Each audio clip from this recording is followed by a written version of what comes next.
अभी हाल ही में India United kingdom की इकोनॉमी को पीछे छोड़ वर्ल्ड्स 5th लार्जेस्ट इकोनॉमी बना, अकॉर्डिंग टू फर्स्ट पोस्ट या फिर ब्लूमबर्ग की रिपोर्ट के अनुसार, या और भी जो डेटा निकल कर आ रहे हैं, जिसमें हमें ये क्लियरली दिख रहा है कि इंडिया की इकोनॉमिक ग्रोथ काफी तेजी से हो रही है। लेकिन इन सब के बावजूद अगर हम देखें तो महंगाई भी काफी तेजी से बढ़ रही है, जिसके चलते खाने पीने का खर्च उठाने में लोगों को काफी दिक्कतों का सामना करना पड़ रहा है। और ये समस्या सिर्फ इंडिया में ही नहीं, दुनिया भर में खाने पीने का सामान महंगा होता जा रहा है। यहाँ तक कि अमेरिका जैसे डेवलप्ड कंट्री में इन्फ्लेशन रेट काफी तेजी से बढ़ी है। पर क्या कारण है इस ग्लोबल फूड क्राइसिस का, आइए समझते हैं आज के इस वीडियो में।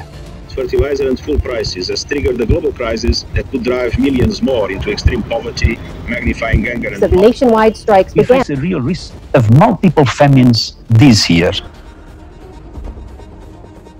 अमेरिका जैसे डेवलप्ड कंट्री में जहाँ की मोस्ट अमेरिकन्स का बाहर खाना और टेक आउट ऑर्डर करना उनके रूटीन का एक हिस्सा है, और एक एवरेज अमेरिकी हाउस होल्ड खाने और टेक आउट खरीदारी पर सालाना $2375 खर्च करता है। और इस तरह वहाँ लोग अपनी कमाई का 7% हिस्सा खाने पीने में खर्च कर देते हैं। पर इस साल अमेरिका में एनुअल इन्फ्लेशन रेट बढ़कर 10.9% हो गई, जो कि अब तक के पिछले 40 सालों में सबसे ज्यादा नंबर है। भारत के पड़ोसी देशों की बात करें तो श्रीलंका, पाकिस्तान, अफगानिस्तान, बांग्लादेश, ये सभी देश काफी वक्त से इकोनॉमिक क्राइसिस से गुजर रहे हैं। पाकिस्तान को तो जून में आई डिवास्टेटिंग फ्लड के चलते 3.2 ट्रिलियन का नुकसान हुआ, और जिसके चलते सब्जियों और फ्रूट्स के प्राइसेस 40% बढ़ गए, जबकि दूध और अंडे 30%। श्रीलंका इकोनॉमिक क्राइसिस पर तो मैंने वीडियो भी बनाया था कि पूरे देश में सख्त शॉर्टेज चल रही है फ्यूल की और खाने की। भले ही भारत में इन्फ्लेशन रेट पहली बार 6% के नीचे आई है, फिर भी भारत में भी महंगाई लोगों को परेशान कर रही है। तो आखिर खाने पीने का ये संकट दुनिया के सामने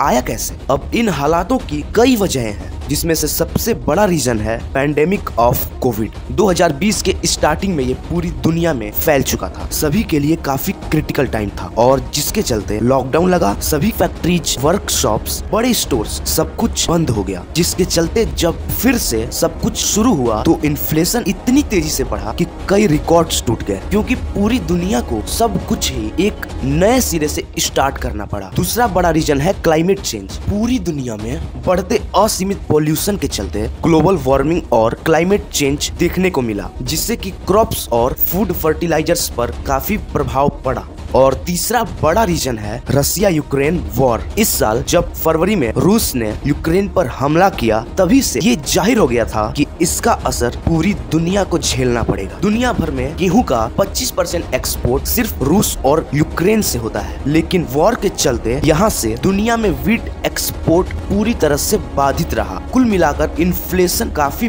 बढ़ गई पूरी दुनिया में। रसिया यूक्रेन वॉर के 1 महीने बाद ही गेहूं के प्राइस में 20% का इजाफा देखने को मिला। वैसे आपको क्या लगता है, क्या अब हालात कुछ बदलेंगे? कमेंट सेक्शन में जरूर बताइएगा। उम्मीद करता हूँ वीडियो इन्फॉर्मेटिव लगा होगा। ऐसी ही और वीडियोस के लिए एग्जैक्ट ज्ञान को सब्सक्राइब करिए और वीडियो को लाइक जरूर करिएगा।